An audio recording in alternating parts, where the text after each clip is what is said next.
Well, as we've reported here on NTV News at noon, recent storms have taken a toll on crops across our viewing area. Nebraska Extension educator Sara Sivits joins us now with a midsummer crop update. And Sara, with varying weather patterns over the last month, how are crops looking at this point in the growing season? It's really on a spectrum, to be honest with you. We have some situations where farmers unfortunately had to replant. Others fared pretty well. Their crops grew out of the damage. And so we're on a spectrum of anything from early vegetative stages, again, for these producers to soybeans are anywhere in the mid to late vegetative, early reproductive, so early flowering stages. And then in corn, it's anywhere from about V6 to V12. So as a perspective, knee high to about shoulder height. What are some things to be looking for in the fields that were damaged? Right, so we are roughly a month out from when some of those major storms came out, give or take. And we really want to encourage producers and scouts to be looking for some early season diseases that might come in. So when we have wounding events caused by wind and hail damage, for example, we tend to see bacterial pathogens infect these plants very easily. And unfortunately, there's not much that you can do about bacterial diseases once infection occurs, but keep an eye out on them and make notes about your fields and your varieties, hybrid selection, etc.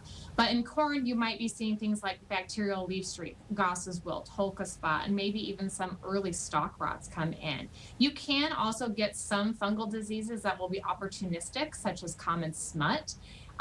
Honestly, for that one, it's just building up the inoculum, which then could cause infection on developing ears as we reach those reproductive stages. So in our soybean fields, you might be seeing things like bacterial leaf blight or bacterial pustule. Again, not too much that you can do with bacterial diseases in terms of like spraying for something, but just make a note of it and hopefully you have good genetics resistance packages within your varieties and hybrids.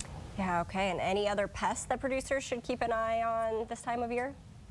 I would say right now we definitely want to be paying attention to Japanese beetles. I personally have them in my garden, so they are out there probably looking at the field borders and the edges of your fields right now, especially for corn and soybeans. So these little buggers are incredibly efficient when it comes to defoliating plants. They can skeletonize the leaves, causing a lot of damage.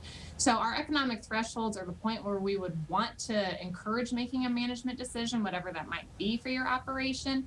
In soybeans, vegetative stages, 30% defoliation, reproductive stages, so when the flowers come out, 20% defoliation. That's our key for making a management decision or, thinking about it.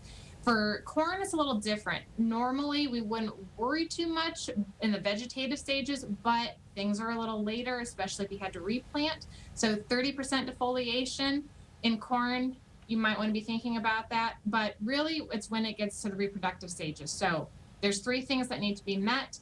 We need to have 3 or more beetles per ear. We need to have them clip the silks to less than ½ an inch. And we also need to have pollination that's less than 50% complete. So if you reach those thresholds, you need to be thinking about a management decision coming into the growing season at this point. All right, Sara, good information. Thanks so much.